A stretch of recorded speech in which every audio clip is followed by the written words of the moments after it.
Welcome back to the Retro Craptacular, where each month we continue our search for the best bad movies on the planet Earth. I am your host, Aaron, and I am joined, as always, by Matt. It's a podcast. Good day to you.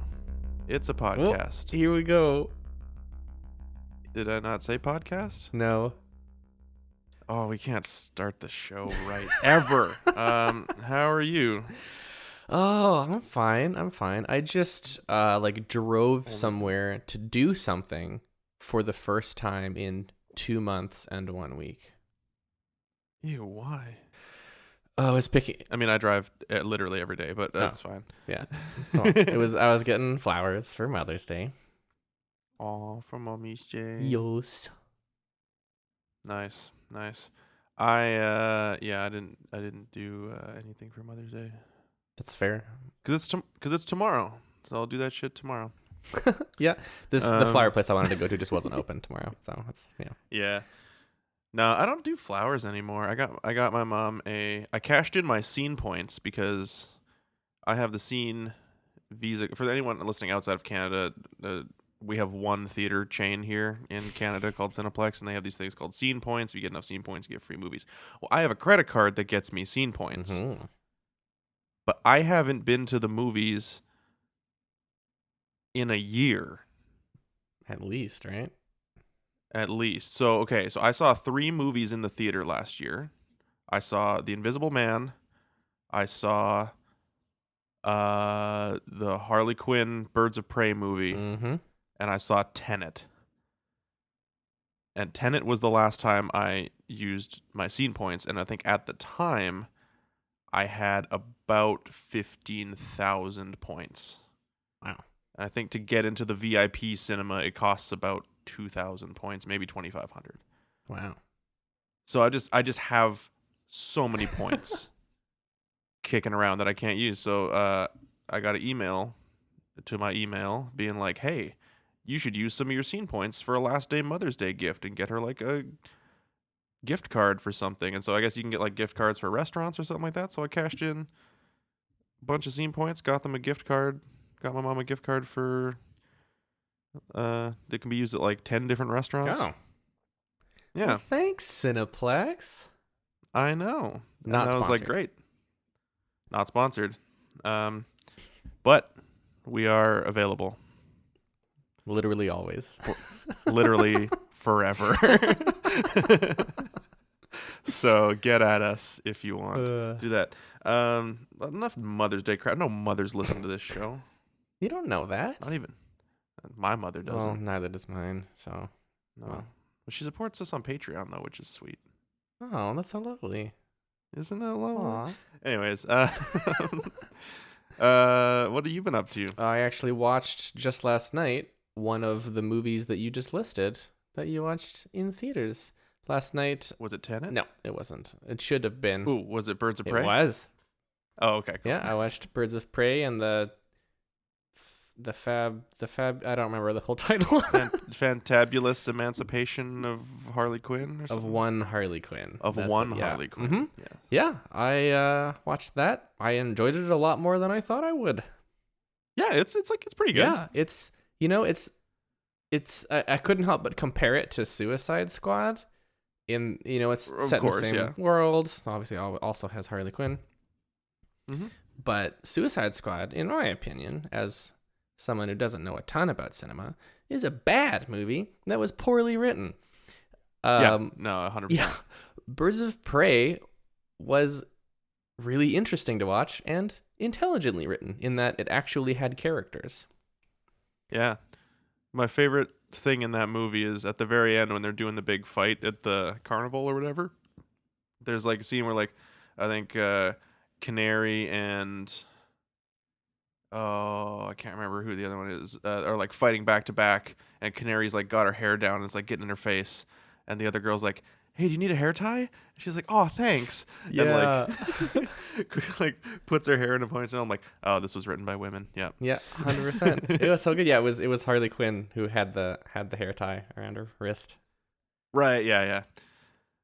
Yeah. I enjoyed that movie. Yeah, it was great. Also, seeing Ewan McGregor as a villain was fantastic. He does a really good job, Dude, and he's so good. just a horrible person. And yeah. crushed Also, Mary Elizabeth Yeah. Oh, he did. He did totally Yeah. crush it. Mary Elizabeth Winstead as Oh my gosh. Huntress. I wanted more Huntress. I absolutely wanted more Huntress. She's like practicing her speech in the mirror. Yeah. Oh. And like, Yeah. yeah, everyone calls her the crossbow killer, but she wants to be known as the Huntress. No one knows her as the Huntress. And there's like finally that scene where she's like, they call me. And then she's about to say the Huntress. And the cop's like, the crossbow killer. And she just like, oh, God damn it. Like freaks out. So good. It's hilarious. It actually took me a while to realize that was Mary Elizabeth Winstead. I recognized her face and I was like, oh, Yeah? who is that? And only like at the very end of the movie, I was like, that's Ramona Flowers. Yes. Ramona Flowers. Yeah, that movie was a lot of fun. So good. Really rides the So line good. between like really ridiculous action and horrible, nasty gore of like breaking Yeah. limbs and stuff. Yeah. It does ride that line. Yeah, rides it very well. I watched something Oh, amazing. I don't know if you've seen it yet. It's on Netflix. I watched a movie called The Mitchells versus the Machines. I have seen a trailer. I haven't watched it yet. Tell me about it. Dude, I died laughing. Oh, It was so unbelievably funny. I don't want to spoil anything, but there's one part where they're talking about all the advances in technology, and like he's like, we've even taught dogs to talk, and the dog that talks, it's so fucking funny. I don't want to try and do like an impression or anything to like build up your expectations, but like we had to pause the movie. oh wow. Because like for the next 20 minutes, it would pop back into my head, and I would just start laughing again at the thought of it, and we had to like pause several times. Anyways, we finished it, and then we immediately went back and watched it again. Oh wow. Immediate rewatch. Like immediate rewatch. That's amazing. It's so funny. The animation is incredible. The voice acting is really good. It's so well written. It's so funny. Actually, I was watching it with my partner, and the main character is pretty obviously a lesbian, and then you do find out at the end that yes, she is a lesbian. They don't make like a big thing about it, which is also kind of nice. It's just like that's just her character. But so we're watching, and she's like, "Oh, this was written by a woman. This has to be written by a woman." And we get to the end credits, and it's written by two dudes. Oh, what? And we're watching with her. She's like, "What? No, a man? No." But yeah, it was directed by two guys that both of whom worked on Gravity Falls. Oh, really? Yeah, they both wrote. One of them wrote like pretty much the entire second half of the second season, like episode like 14 to the end was all written by him. Oh man. And then the other guy wrote a couple episodes and also did some voice acting, some like minor characters on there. Nice. Yeah, it's really really well done. It's at the top of my animated movies list at the moment. Wow. I think Definitely gotta it's watch right that up then, there. man. Yeah, it's so good. It's Sony Animation, man. They're stepping up their game. Cool. Like between this and Enter the Spider-Verse, I'm like, finally someone's giving Disney a run for their money. Yeah. So yeah, highly recommend. I've seen it 3 times already. Oh man. Awesome. And I'm pretty sure Tanisha's watched it several more times without me while I've been at work. So, well, on the other end of the spectrum, I watched a movie that turned out to not be very good. oh, nice. It's actually That's why we're here. It was I'm not actually talking about the movie that. I'm like, are you we're segueing into reviewing. the thing? No, the I'm show? not. I No? always let Okay. you do the segue. I actually just watched a different movie. Oh, nice. It's cool. a recent release, so I rented it from Cineplex. Actually, like for my birthday, and Okay. it's the movie Chaos Walking. Have you heard of it? Oh, I have heard of it. Yeah. It's yeah, like it's an interesting premise. It stars Tom Holland, Daisy Ridley, and Mads Mikkelsen. And Yeah. so for all of those reasons, I was like, okay, awesome, let's watch it. I do not recommend this movie. No, that's too bad because it was also directed by Doug Liman, who directed the first Bourne movie and Oh. the Tom Cruise Edge of Tomorrow Oh wow, I didn't know that. with Tom Cruise and Emily Blunt, which is a very good movie also. Yeah, but this Yeah, this it was it just it felt really like poorly written. Like there was just yeah. kind of Isn't it based on like a YA novel? I'm not sure. It would make sense though. The trailer definitely gave off like Hunger Games, Maze Runner, Divergent Yeah, vibes. kind of. But like the best thing about the movie was that Tom Holland and Daisy Ridley were in it. Yeah, Um, and so like were they good? yeah, they didn't blow my mind, but they're both very competent actors and both really cute. Yeah. And so So, did you notice like an age? Did like their ages change at all? Because I think the movie was originally supposed to come out in like 2018. I mean, I don't know how noticeable it would be. Probably not that noticeable. It was supposed to come out in like 2018, and then like it got delayed a bunch, and then I think they reshot some stuff like a couple years later, and like oh, weird. I didn't notice that. Tom Holland didn't get like weirdly taller or anything like that. No, not that I saw, but No. yeah. How old is Tom Holland? No idea. Because he looks like he's 50, but I bet you he's like 26. I mean, probably. I assume that he's younger than us, but I really don't have any idea. Yeah, I don't know either. I know Daisy Ridley is the same age as us. Ugh. Does that She and I were depress actually born you? in the same month. Oh, really? Same month, same year? Yeah. That's cute. You should call her. We're both cancers. Yay. Yay. Tom Uh, Holland is 24. Ooh, I was close. Yeah.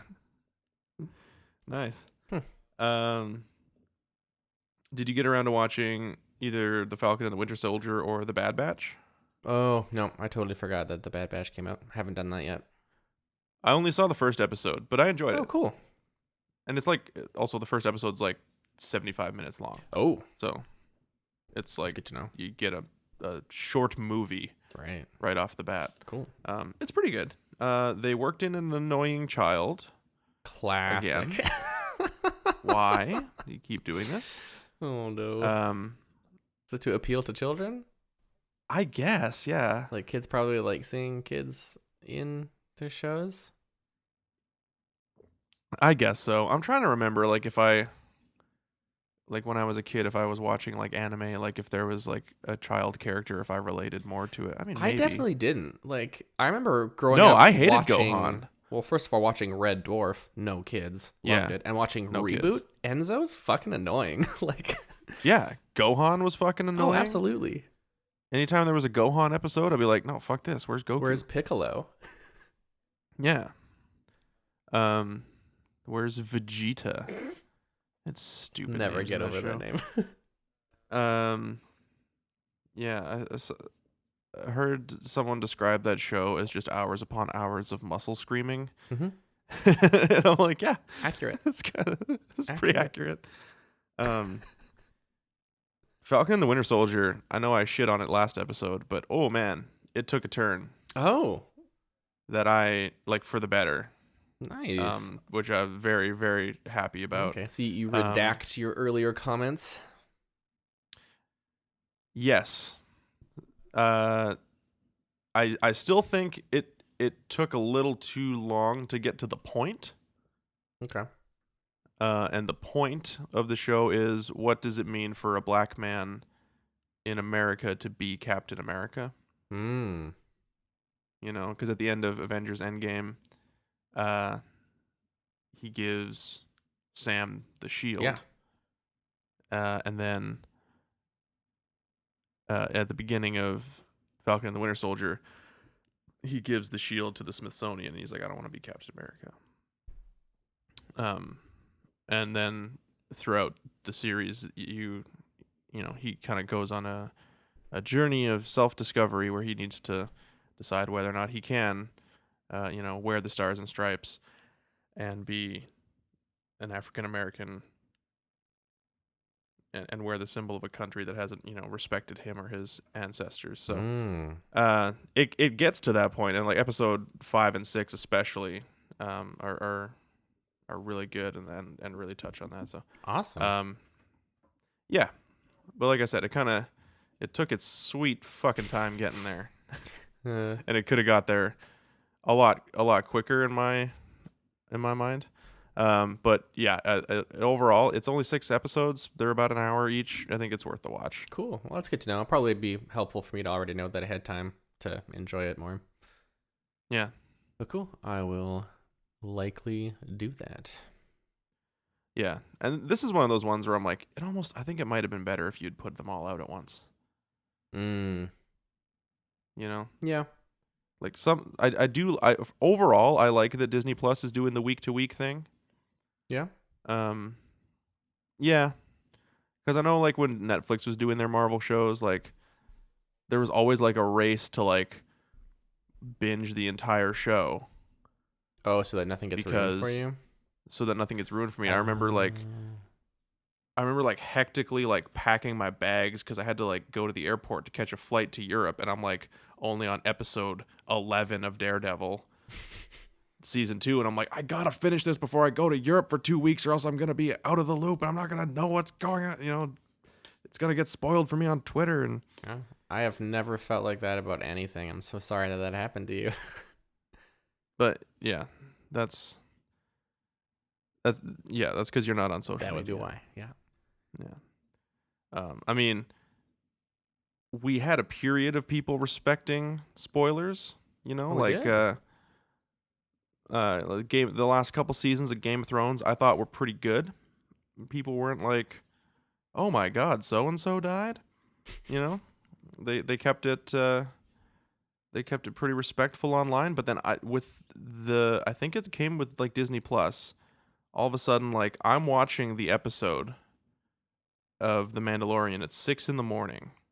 I'm getting up so I can watch it before work, and then by the time I'm finished it, I go online, and there's, pictures of Luke Skywalker. Jeez. And with no spoiler warning, and people are like posting pictures, be like, "Oh my God, this was the greatest thing ever. I'm so happy." And it's like posted 4 hours ago. I'm like, are you Wow. fucking kidding? You're posting this at like 3 a.m? Jeez. 4 a.m? Like what? Some people. Just straight up disrespect. And by some people, I mean Star Wars fans. Oh my God. Yeah. Uh-oh. Yeah. I don't know, man. I don't know where that came from, but Speaking of, I don't know where that came from. Segue. Are you trying to go into the show? Yeah. Oh, okay. Well, we can't do that yet. Okay, fine. Um, What else do you want to talk because about? we have to do. Real quick, have you ever seen the show Death Note? Yes. Nice. I just watched the entire show Oh, yeah? over the last 2 weeks. Yeah, It's pretty fucking nuts, eh? it's really good. Yeah, Yeah. really good. Now you need to watch the live action movie on Netflix. I had already seen the live action movie. Oh, on you Netflix. had seen that. Oh, okay. Yeah. It's garbage. So that was my only experience with Death Note, and so I was like, kind of like, I didn't really mind it. No. I remember seeing, actually, that's not true, because I remember for some reason Death Note was on YTV, Oh. which is also weird. Yeah. I think they had like an anime block on like Saturday afternoon evenings or something like that. And they would play like Dragon Ball Z, and then I think some more kind of adult stuff, because I remember seeing random episodes as I was watching it. I'm like, oh, this is familiar. Oh, I've seen this before. Oh, weird. That kind of stuff. But yeah, what a great show. Yeah, it's Yeah. really, really interesting and intense. Yeah. So now I'm on the lookout for more grown-up oriented animes And there are a lot to of them. watch. So if anyone There's a lot of psychological horror stuff too that yeah, I don't recommend it personally. But not like adult anime. no, I knew what you meant. I yeah, knew what yeah, you yeah. meant. I'm just putting that out there. But if anyone has any good recommendations, let me know. Yeah. Yeah, man. Oh, also I watched Spirited Away and it was lovely. I love Spirited Away. I love that all the Ghibli movies are just on Netflix now. You can just watch them whenever you want. Yeah, yeah. There's all on Oh, Netflix. they're so lovely. I went a bit crazy on the Show Factory Steelbook sale, and I bought Spirited Away and Princess Mononoke. Yeah, that's and right. Howl's Moving Castle and My Neighbor Totoro. I think that's it. Don't you also have They also had Ponyo? No, they put out Ponyo on Steelbook, and I was like, fuck Ponyo, I'm not buying that. All right. I don't know anything about it. I just know that it's like kind of disrespected in the grand like oeuvre of Studio Ghibli. Ghibli? You know, I'm not Ghibli? actually sure which way it's supposed to be said. Okay. It's probably Ghibli, but I also grew up saying Ghibli, so I'm not gonna judge It's you. like a GH though, isn't it? It is a GH. Ghibli. Yeah, I don't know. Yeah, all I know is that it was kind of disrespected from what I've seen online. That's all I know. Yeah. The people are like, it's not good. Watch Castle in the Sky instead. And I'm like, oh, okay. Yeah. Well, I mean, like I would say, Castle in the Sky is better. Yeah. But also, I loved Ponyo. That is one that is one that I have seen. That's a Castle in the really Sky. interesting one. I Just liked really it. interesting Yeah, I world remember watching building. that in high school. Yeah, it's cool. All right. So, Matt. Speaking of Mother's Day, Yeah, segue. I got the mother of all Mother's Day presents for you, my friend. Oh, mother me. So I ordered this in anticipation for our 50th episode, and it arrived about 4 days after Womp womp. we recorded, and so I didn't have time to get your reaction. Now it's the to it, but 51st episode special. 51st episode special. So, sir, I just sent you a link in the chat, and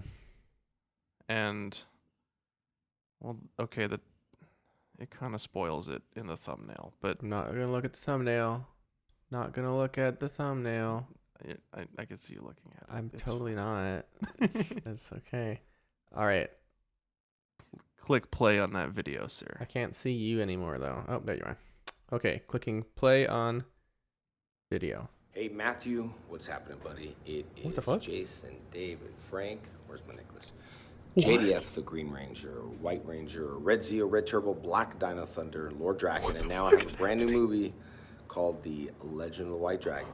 So Matthew, maybe you can do something on your podcast on that.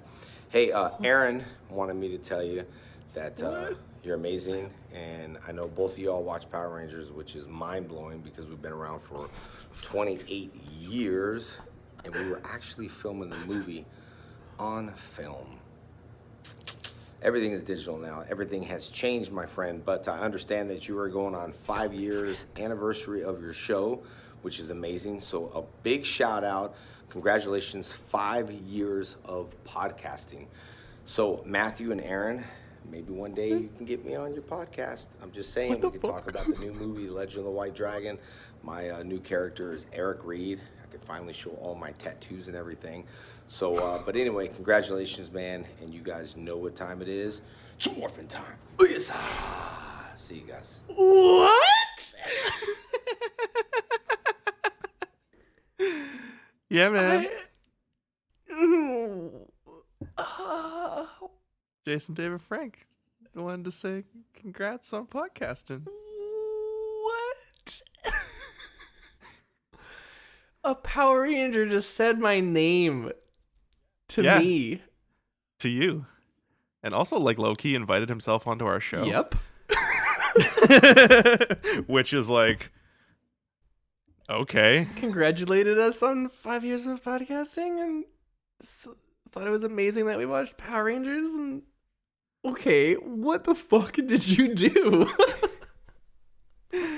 I just reached out to JDF and I was like, hey buddy, my main man Matt's a big fan. You want to just like give him a shout out? And he was like, yo dude, no worries about it. I got you. What the fuck? But for real, I had to pay him money. But Yeah, that's what I assumed. Yeah. yeah, no, there's a website called Cameo. You Oh my god. can get celebrities to send personalized messages. I could also get Gilbert Gottfried and Ice-T to send you a message. And also the voice of Andy from Toy Story is on there. Wow. There's really the definition of celebrity on that site is really wide open. Oh, well, you know, celebrities are celebrities to their fans, right? Like Exactly. I doubt that, you know, I'm gonna end this podcast and I'm gonna go tell my wife I got a video from freaking Jason David Frank, and she's gonna be like, "Who the fuck is that?" Yeah. But The three-named terror himself, Jason David Frank. oh, I love that he has a JDF necklace. I He noticed has like a that. personalized JDF necklace. That is Like he's just like, yeah, I got three Interesting. first names. I'm owning it. yeah. You just gotta you know Rocking if you it. just got three first names, you just have to dig right in. You have to let it be Yeah. part of you. Way to go, Jason David Frank. Totally. So you're obviously welcome on the show anytime. Oh man. Love to Do you talk. think he'll ever listen I- to this or I don't know. I couldn't fit, like, you have like a certain number of characters we can like fit in, like who, you know, what kind of message you want them to say, and like I just couldn't fit the name of our show in there because it's so fucking long. Yep. So I just had to put like 5 years of podcasting. Amazing. How do I download this video? I think it should be there. Oh, I just have to make a Cameo account. Oh, But then I will download Also, it I can- and watch it every morning to get me going. there you To go. get me awake and excited for the day. Just wanted to clarify. Yeah. I didn't use the right words. No, I know what you meant. Get you fired up. Not ready that to go. JDF isn't attractive. He's aged well. Yeah. And he's Yeah. excited to be in a movie where he can actually show his tats. And I Yeah. approve. Show your tats, Yeah. JDF. Show him off, buddy. Man. So, anyways, I don't know. I'll see if I can reach out to him on Twitter or something. Jeez, that was not at See if he all wants what to I come was on the show. expecting for our 50th surprise. What the hell? Yes. Oh, I'm so glad. Oh my gosh.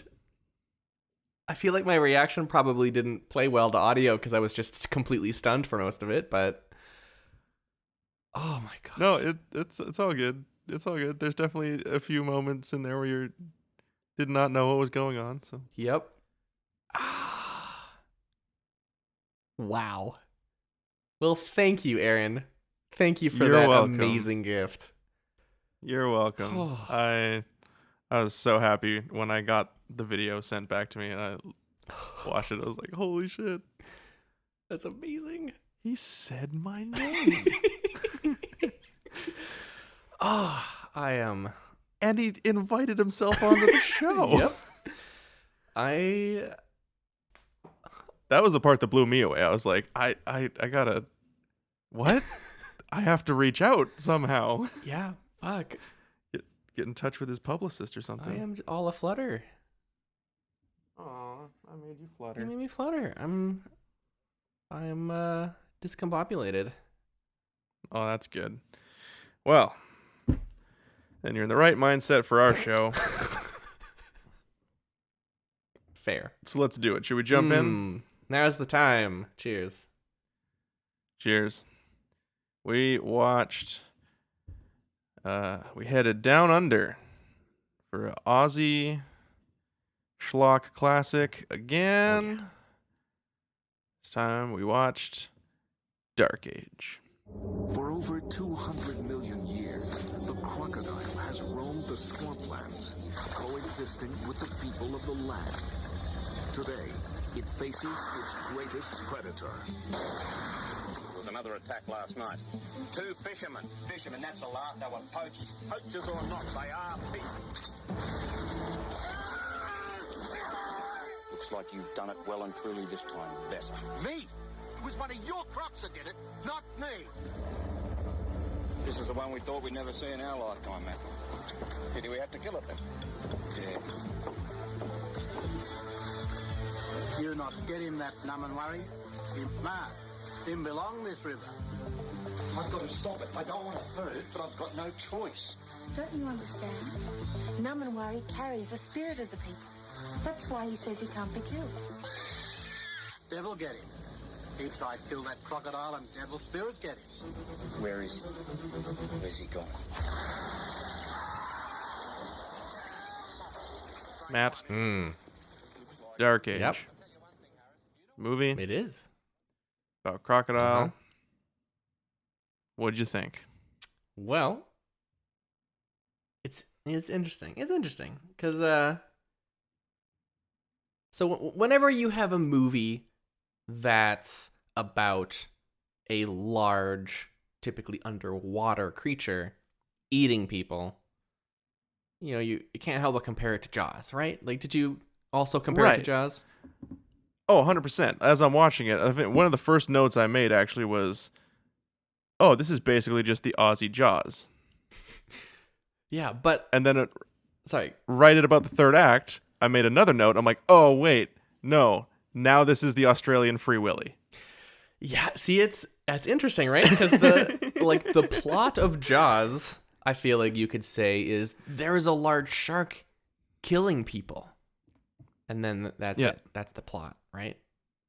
And we have to stop. Yeah, but the plot of this movie is not that at all. It's Well, it sort of is.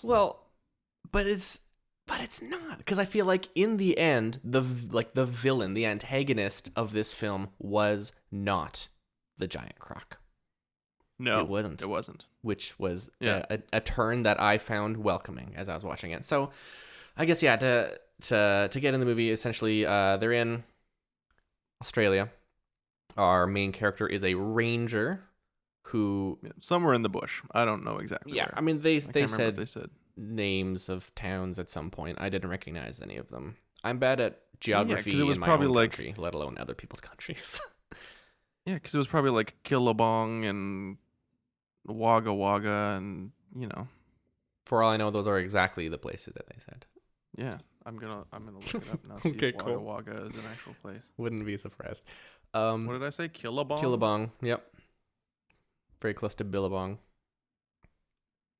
But yeah, the lead is a ranger who's in charge of like animal. Oh, that's a village. That's a village in the Philippines. Oh. Does exist though. Yeah, he's in. Oh, Wagga Wagga is a city in Australia. Oh, wow. In New South Wales. There you go. Wow. Yep. Okay, cool.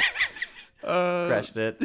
Anyway, Dark Age. Uh, Main character, Dark Age. Ranger. He's part of this, or he's basically like the head of this unit. It seems that is all about the conservation and protection of crocs, so that people don't just go hunting them to extinction like the fucking poachers do.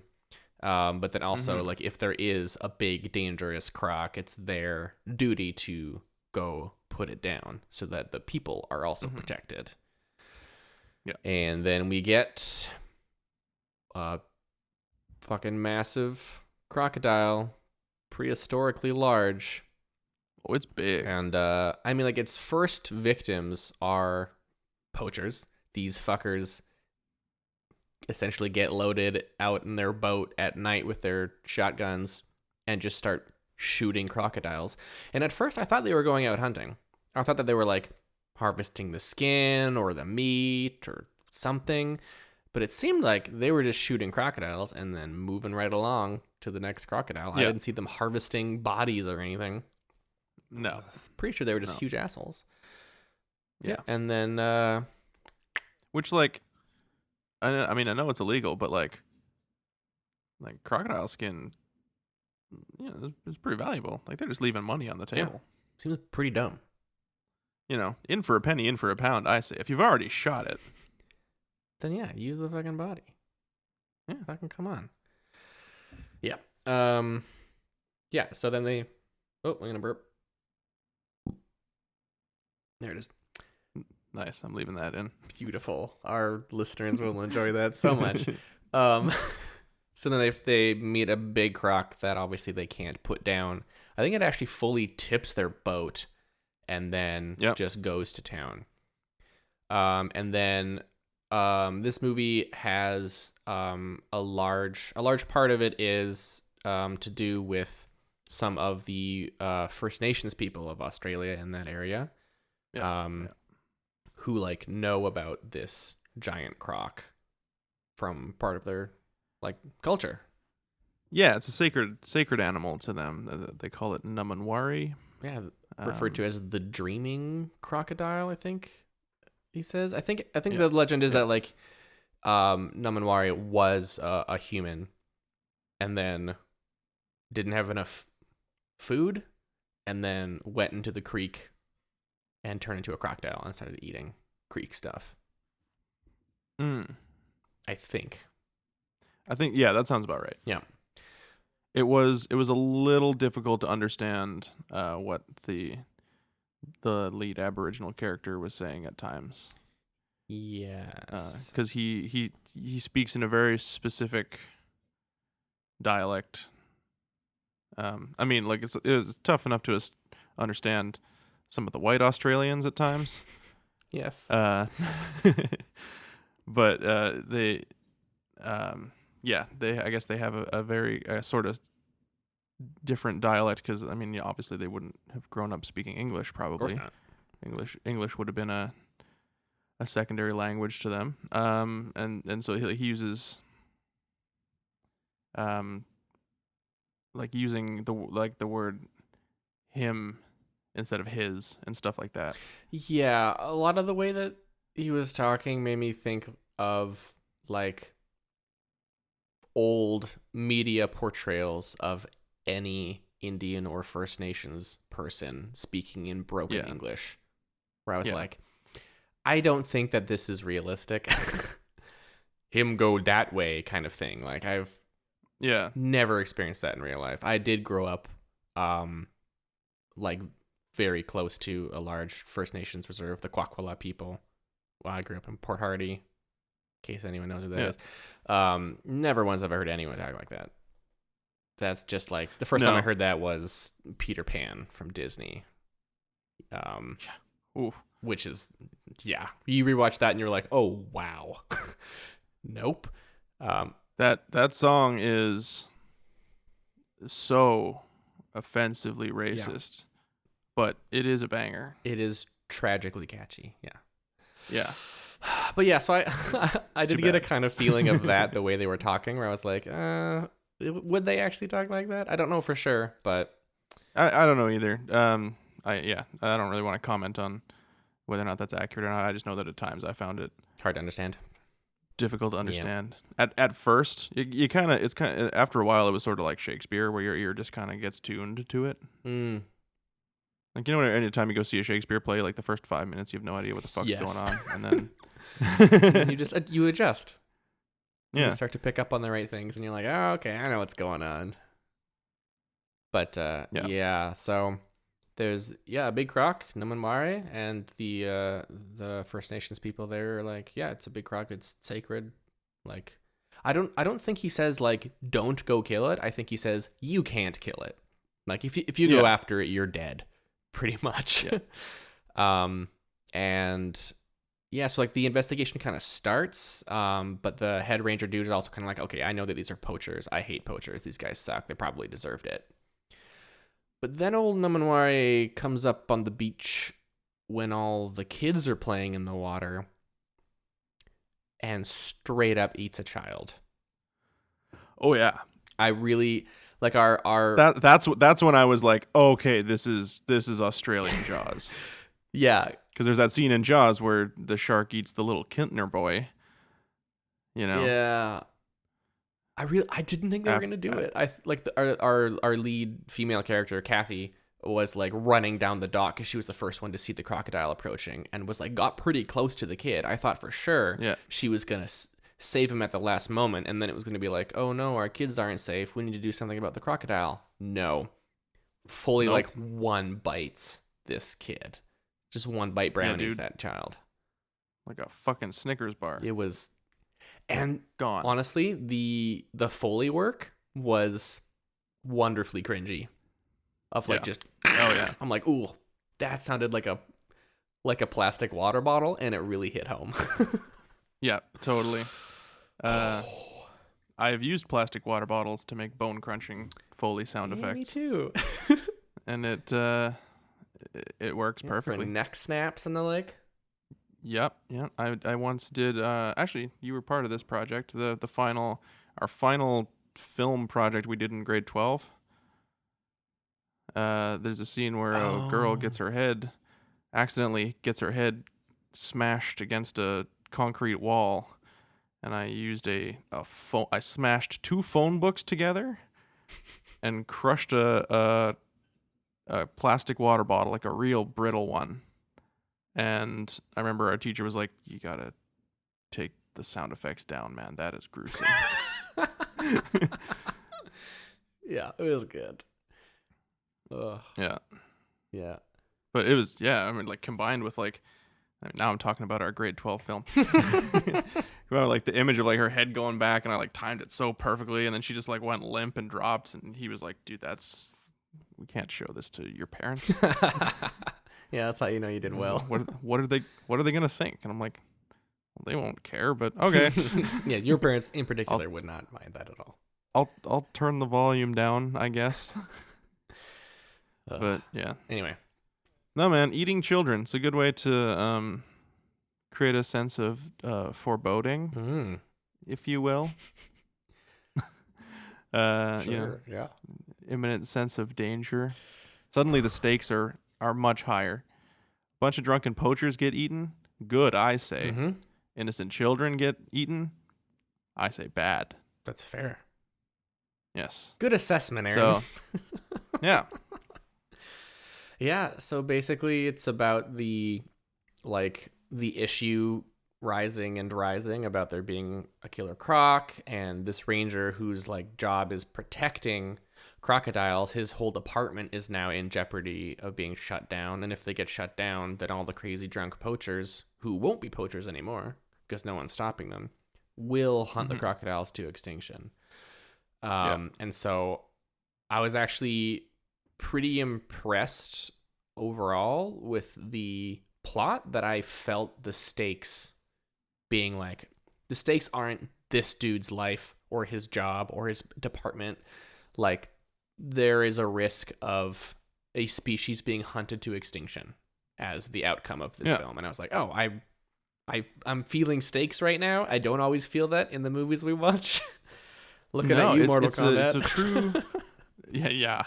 it's a like true conservationist exploitation film. Yeah. Which is weird. It is weird. Because like it does have this conservational message to it, but then it also has scenes where like a bunch of drunken, rowdy Aussie, roughhousing gangbanger dudes decide to beat the shit out of a drunken old man for fun. Yep. And they chase him down the street and then chase him onto the beach, and they're like kicking him and punching him, and then just in the nick of time, the giant crocodile shows up and eats the gangbanger. Yeah. But it's like, I don't know if it was like in the bylaws or something in the country, where like if you were making a film in Australia between the years of like 1970 and 1990, like you just had to have a roaming gang of ruffians show up. Yeah, was that a common thing? Well, it's funny. So there's this great documentary. I'm sure I bring it up every time we do an Aussie B movie. Called Not Quite Hollywood, and there's an interview with Quentin Tarantino where he's talking about, he's like, in coming of age dramas of like teenage girls, those characters show up. They show up in mob movies, they show up in horror movies, they show up in action movies, they show up in romances. Like, doesn't matter what genre the movie is, at some point or another, like a gang of bikers will show up and kick the shit out of someone. Wow. And like as I was watching this Killer Croc movie, and I was like, why are we following the drunken old man stumbling home? And then like this car tries to run him over. I'm like, oh right, we have to do this scene now. Yep. And I'm thinking back to it, I'm like, let me see, Dead End, Drive In. There was pretty much every character in that movie was absolutely. that. And then Razorback, it was Oh, the crazy goblins. the crazy goblins that run the pet food plant. Yep. BMX Bandits might be the only one. I feel like the gang is just the villains though. Like Yeah. But they're like the villains, aren't they like wearing like suits and stuff? Aren't they like were they? I think so. Oh, I think it's right. to make them look like because the heroes are kids. Yeah. I guess So the it's like- closest we really come is Mustache and the Creep trying to run the kids Yeah. down in their car. That's true. Maybe in BMX Bandits the kids are the gang of Oh my gosh. ruffians. Oh, Whoa. It's metatextual. We need to rewatch BMX Bandits. We need in to this watch new BMX light. Bandits. Absolutely. Oh, but before then, back to Dark Age. Back to Dark Age. Yeah, I was surprised. I really enjoyed this movie. Yeah. I mean, like, So like to the point where I would definitely watch it again. I liked John Jarratt a lot, who's like the main guy. yeah. The only thing I had seen him in, probably what anyone actually in North America would know him as, is the Mick Taylor, the killer in the Wolf Creek movies. Oh, I don't know them. It's like a it was like an Australian indie horror slasher movie that came out in the early 2000s.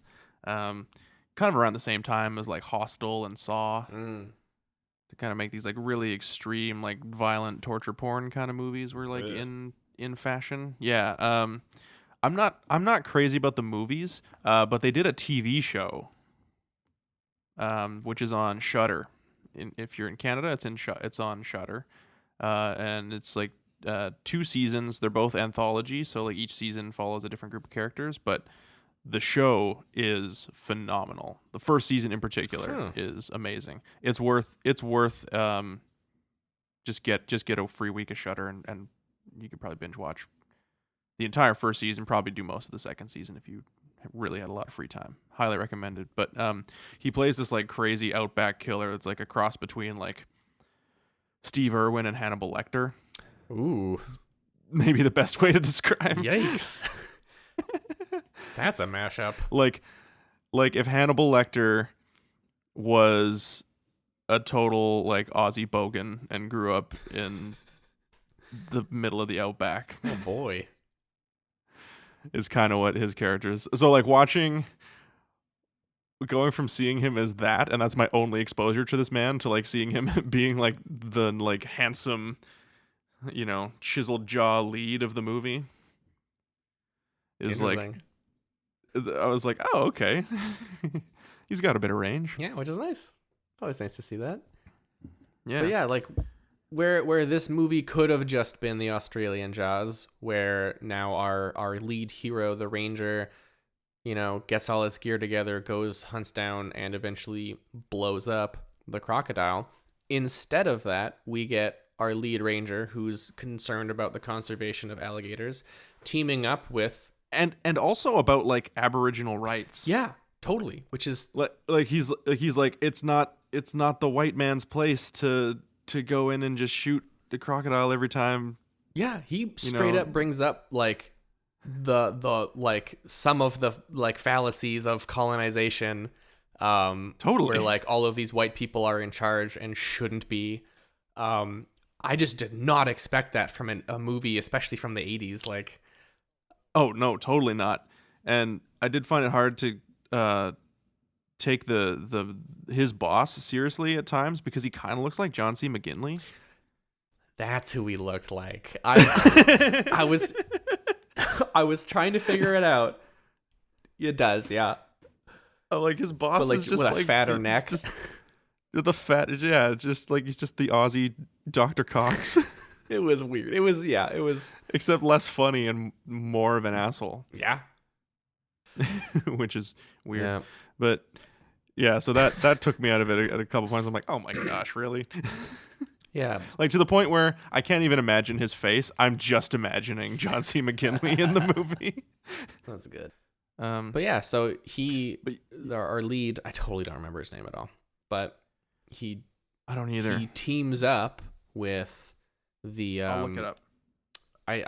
I don't know if he was the leader of the First Nations tribe, or if he was just the one that he was one of the elders, and our lead character knew He's him. he's an elder, and they've been friends. Yeah, I couldn't tell if he was actually Right, he seems to actually have some relationship with him.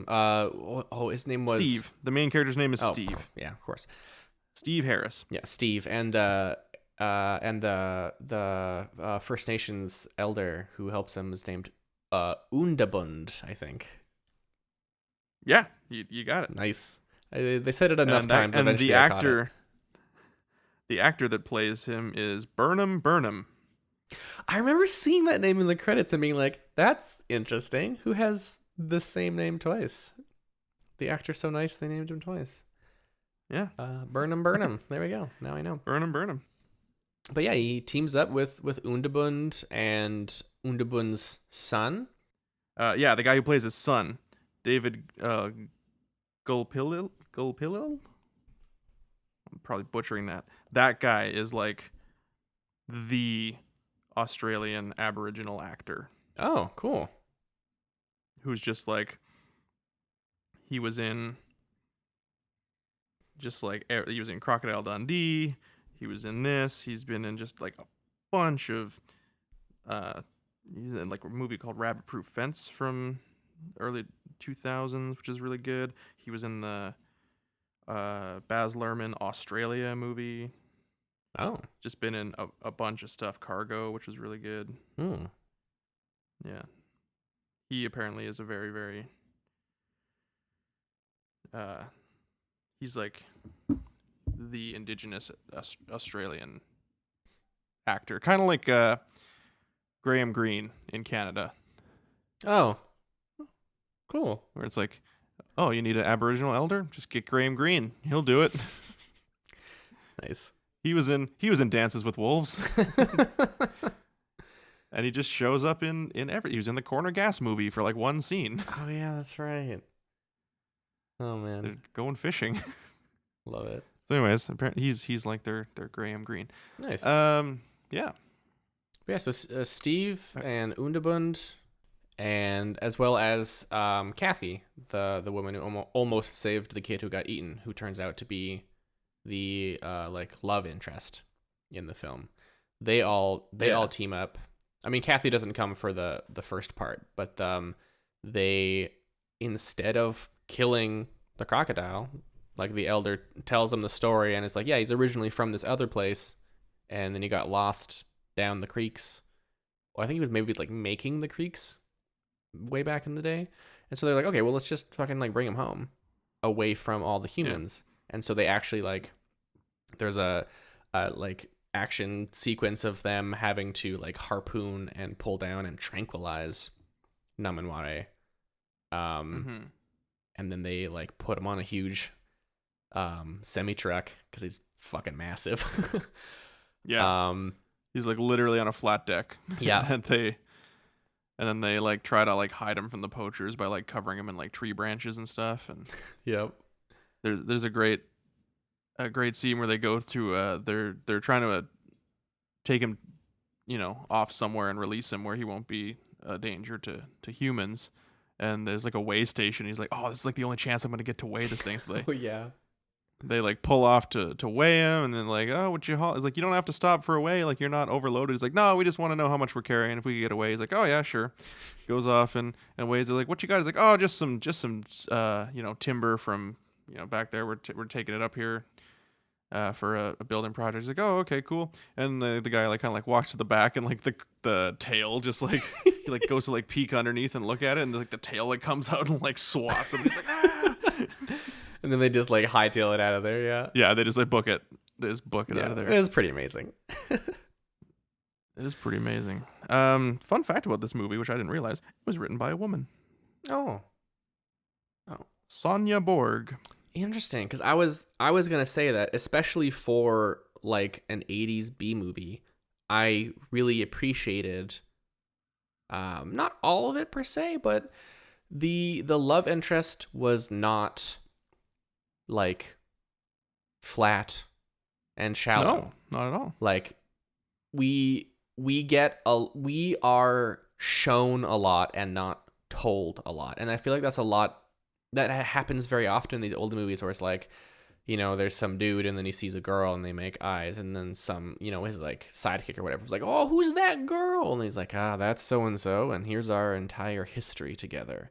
Maybe we'll end up back together, but I don't know. It might be too late. And you're, as the audience, you're like, oh, okay, well, they're obviously going to end up back together in this movie. It's going to take some intensely stressful situation that causes the two of us to spend a lot of time together in life and death scenarios in order to rekindle that passion that's gone out. And I don't know, maybe that'll happen over the next hour and a half or so. But that ship has sailed. We're never going to get back together. Yeah. Whereas in this movie, we got like little bits of how they felt about each other and what their past together is through like actually written dialogue between them. At no point do I think either of them talk to a different character about their personal relationship with each other. No. It only comes out in scenes together. Yeah. Which is great. And there was no like big fight scene where she's like, you just love crocodiles more than you love me, and I won't be secondary to a bunch of lizards, and you are the worst man ever. And then he grabs her and kisses her with the force of 1,000 waterfalls, and she forgets everything that she just said. Yeah. You know? No. Like that scene doesn't happen. She was an actual character, which now I think makes sense because it was written by a woman. That's very good to know. And yeah, they good had, on you, Sonya. Very much so, yeah. And they had interesting dialogue together. Hashtag good on you, Sonya. Hashtag good on you, Sonya. Love it. Yeah, so the love interest was well written. Yes. And I didn't expect that. And then the climax of this movie is Steve Underbund and Underbund's son making it for the creek that Namanware should be in. And then the poachers, there's one in particular, he's the lead one. He's like the only survivor of the first attack.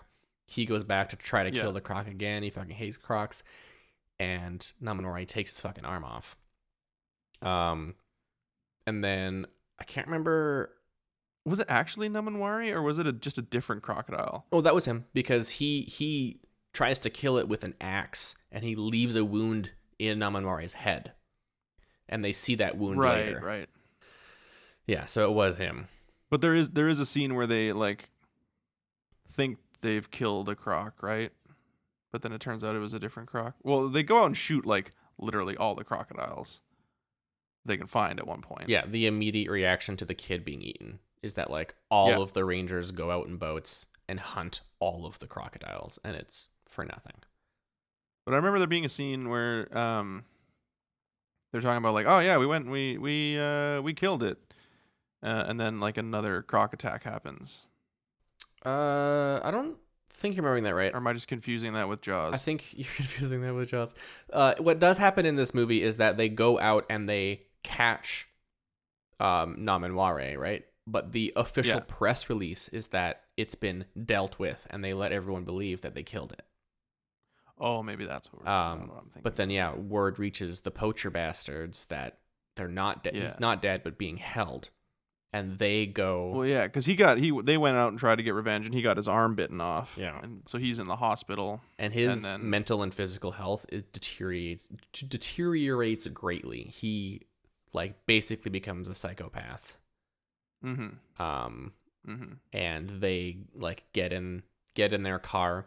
He drives so hard and so hot trying to hunt down this croc that he overheats his car, and they actually have to pull over at one point and just wait. Yeah, I did think that was a bit strange.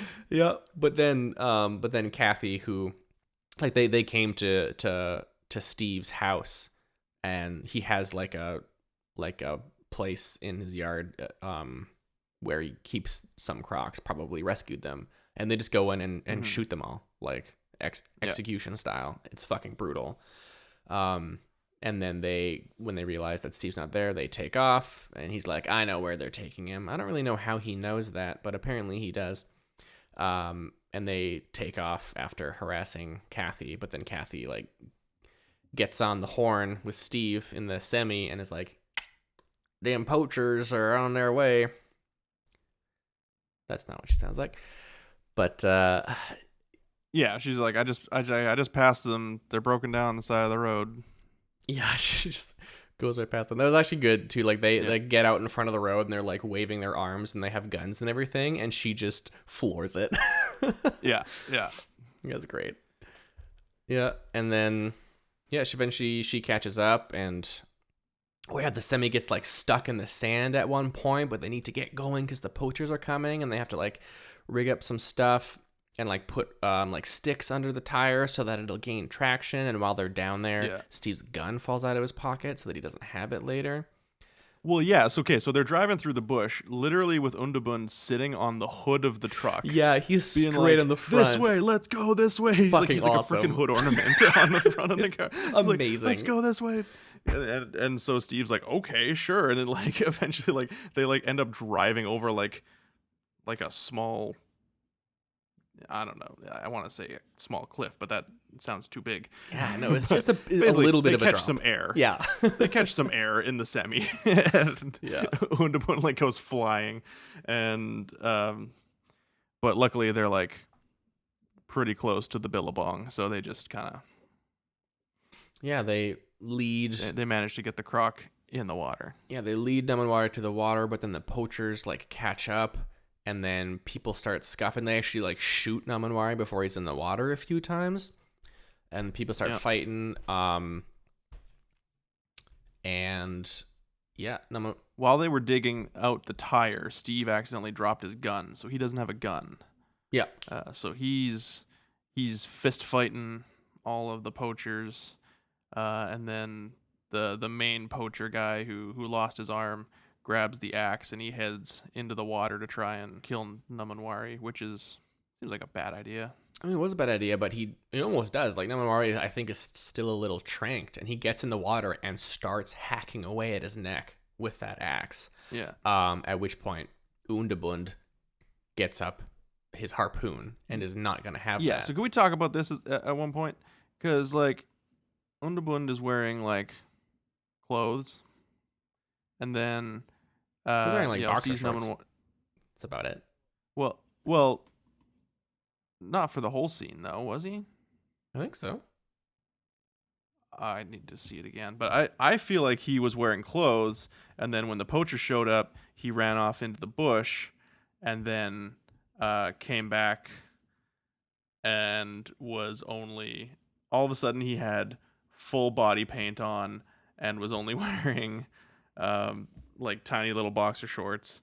I only remember them wearing little boxer shorts, and then partway through the movie they have a ceremony and they do body paints, and it's after that ceremony that they go help Steve. Well, I'm pulling it up.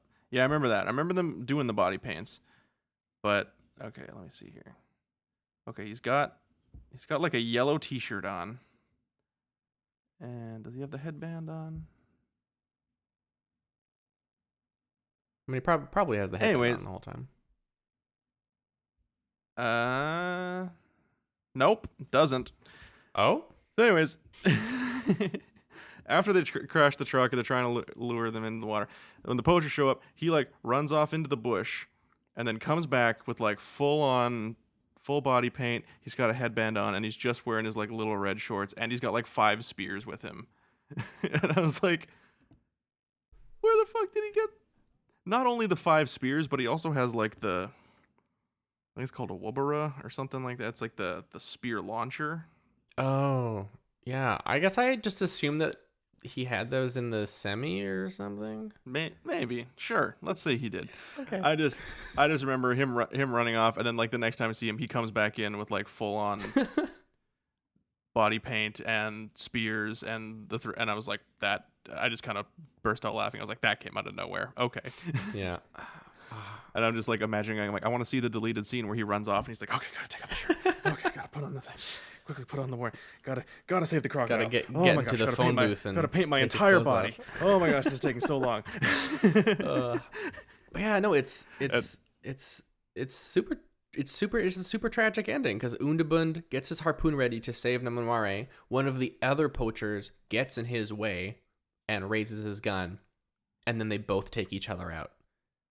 The poacher gets harpooned, I think, like in the neck or something, and then Undabund is blasted with a shotgun right in the middle of the torso. Yeah, and then his son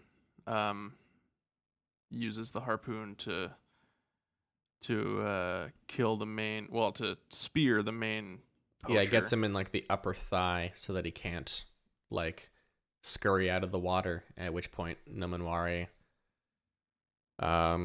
gets his shit together and wrecks that dude. Yep. Which is pretty satisfying. Yeah. But then like that happens. Namanware goes away. I think all the rest of the poachers just beef it because their instigator died.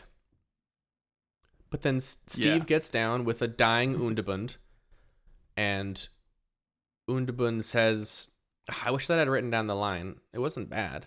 But it was like, we are born, we die, the spirit lives on. And then he passes. Something like that. And then Steve fucking, rears back his head and gives the grieving scream. Yeah.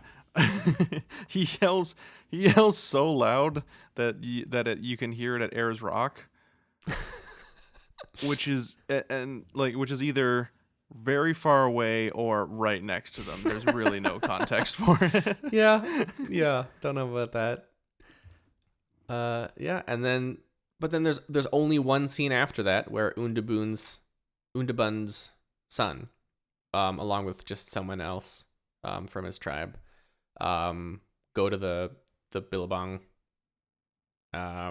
with on the end of a stick they have a few bones, and it is alluded to that those are some of the bones of Undabund, because earlier we learned that there used to be like a spiritual leader of the tribe who would be the one to look after Namanware and deal with him, and then when that person died, they would feed Namanware some particular bones from that person's body, and their spirit would live on through the crocodile.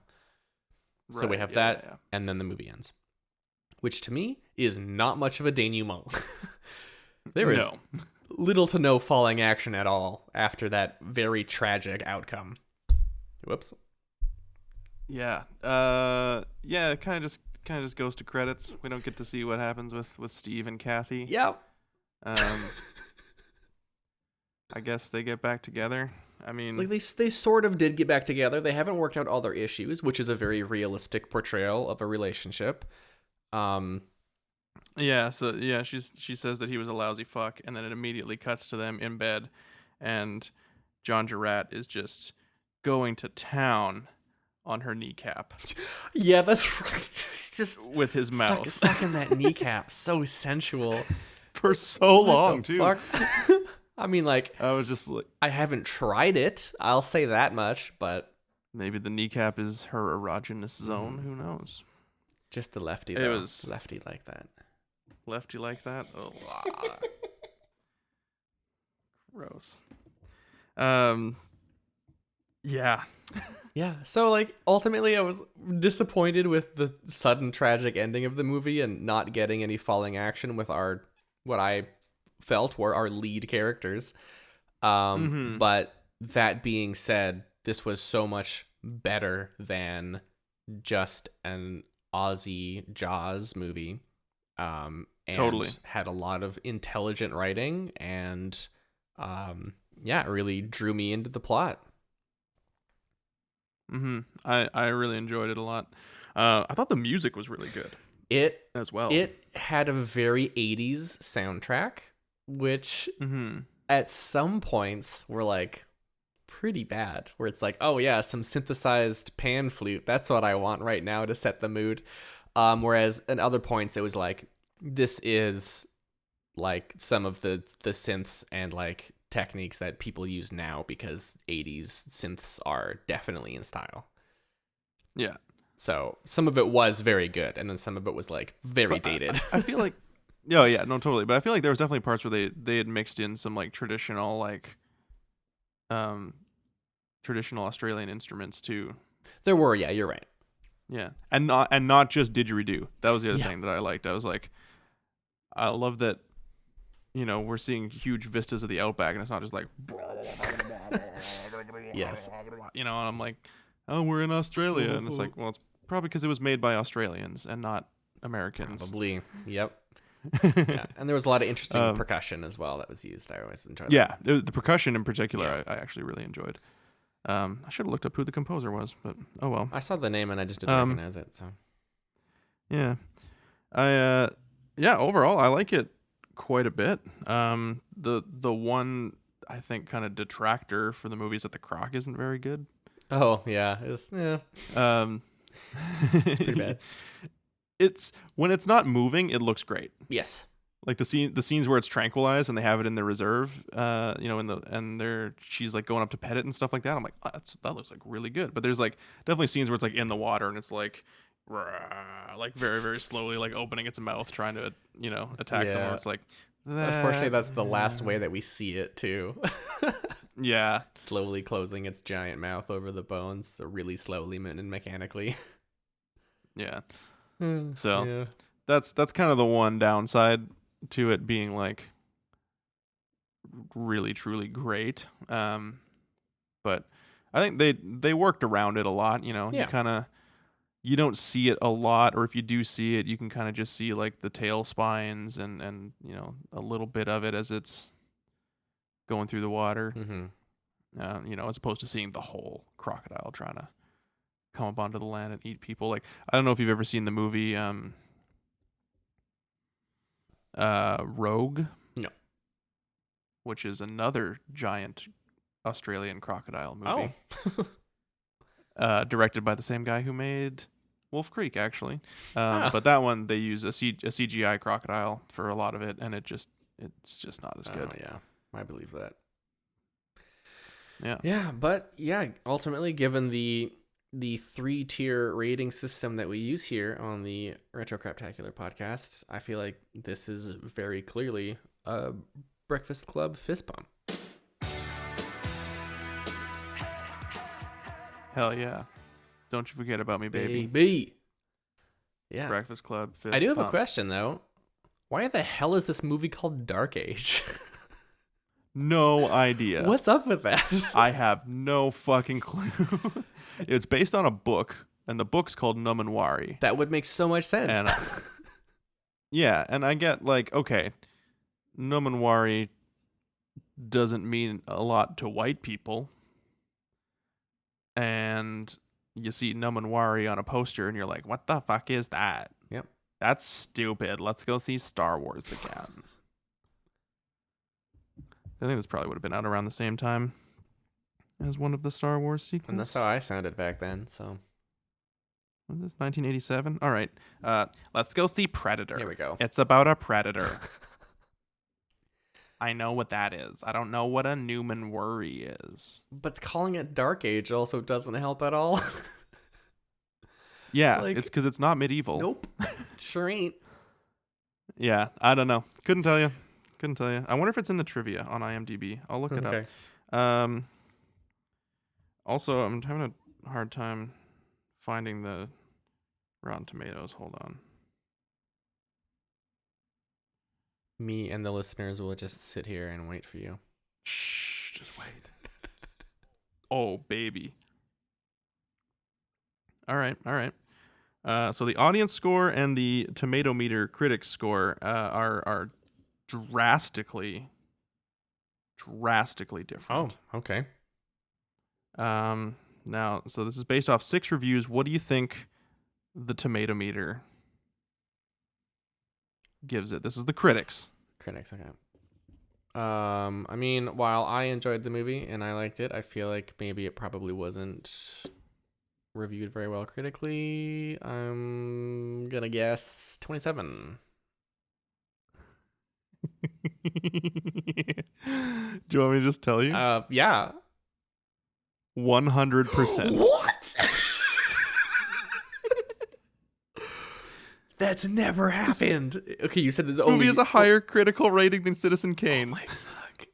So every critic who's actually taken the time to watch and review this has said, "Yep, it's good." That's only based on 6 reviews. Okay, the good context, but still, But it's 100. That makes me so happy. And so the audience score was really bad. 41. 41. Wow, that's super different. 41%. Yeah. Oh wow, wow, that's great. I thought was not critics expecting that at all. I thought critics would have not liked it for some reason, but I know. I'm like, best case scenario, high 50s. yeah. You know? But wow, 100%. No, 100%. Fuck yes. 79% of Google users liked it, and it has a 6.1 out of 10 on IMDb. So, Wow. you know, yeah. But yeah, as to why it's called Dark Age, could not tell you. Oh well. It was just a pretty good movie. Yeah, thoroughly enjoyable. If you're gonna watch a killer crocodile movie, you know, you could watch Rogue, you could watch Crawl. I don't think either of them are as good as this one. Awesome. Yeah, I think that just about does it. Yeah. We rated the movie. I didn't forget to do that, so that's good. What? Any final thoughts on Dark Age? I think. No, I think that was just about everything. It was just God, we're enjoyable. so bad at ending the show. All right, here we go. We're so bad. Just at this, don't but- ask me. If I have something to say, then I'll say it. You don't have to ask me if I have anything else to say. Okay, I tell fine. you 50 Shut episodes up. later. Shut up, Matt. You suck. Nobody asked you.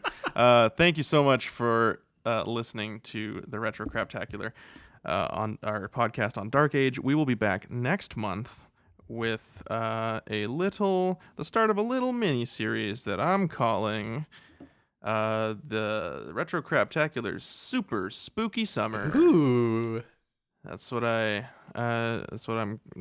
going with. We're gonna do 3 horror movies over the course of June, July, and August, starting with Resident Evil Apocalypse. Oh boy. Then in July, we're gonna watch Psycho 2, Oh. the second Psycho. Uh-oh. And in August, we are going to celebrate Friday the 13th by watching Jason Goes to Hell. Oh my gosh. Oh So- no. Keep a lookout for that. Yeah, the super spooky summer is gonna kick off in fashion. I mean, this could even maybe be a little teaser for the super spooky summer. You know, wet your beak a little bit. Yeah. It wasn't quite a horror movie, but There was some it's killing close. and dismembering. Yeah, definitely. So keep an eye out for that. If you want to connect with the show at all, just head to linktr.ee/retrocrappod. There you can find links to our Spotify, iTunes, all of our social medias. There's a link to our email if you want to email in. Nobody did this month. Sad face. Oh. We got a YouTube there where you can, it just has all the videos or all the episodes on there, but also some videos that I've made. And we've got a Patreon, which you can support the show and you get some bonus episodes, and it's pretty cheap. Join Aaron's mom and support us on Patreon. Yeah, my mom's real nice. You guys would really like her. Maybe we'll have her on the show one day. Who knows? It'd be amazing. Dude, she'd probably do it. Probably, yeah. If we asked, she'd probably do it. We should have had our moms on for Mother's Day. Damn it. That would have been amazing. Could have done a Mother's Day special with our moms. That would have been funny. Maybe Next next year. year. What should we make our moms watch for Mother's We Day? got a whole year to think about it. But Email in oh yeah, retrocrappod@gmail.com. good Mother's Day crappy movie. Stop or my mom will shoot. Is that a Don't Tell movie? Mom We Killed the Babysitter. Yeah. Sylvester Stallone. That's the movie that Arnold Schwarzenegger tricked Sylvester Stallone into doing. Because he had gotten a copy of the script and been like, this is a horrible fucking movie. And then he went to his agent and he was like, tell the press that I'm interested in doing this movie. And and then Sylvester Stallone saw that and he's like, I want to do that movie. Don't let Arnold do that movie. Call the studio right now and tell them I'm going to do the movie. Wow. And then Oh my gosh. and then tricked Sylvester Stallone into doing that movie. And it was a terrible movie. That's amazing. It is amazing. So yeah, that's it. That's the show. We did it. We did it. Happy Mother's Day to all the moms out there. This will be a bit belated by the time it comes out. Yeah. Mother's Day is tomorrow, Right. but it probably won't come out till about Monday or Tuesday. We'll see. But yeah, thanks for listening to the show. Join us next month for the Super Spooky Summer Resident Evil Apocalypse. And until then, keep watching crap.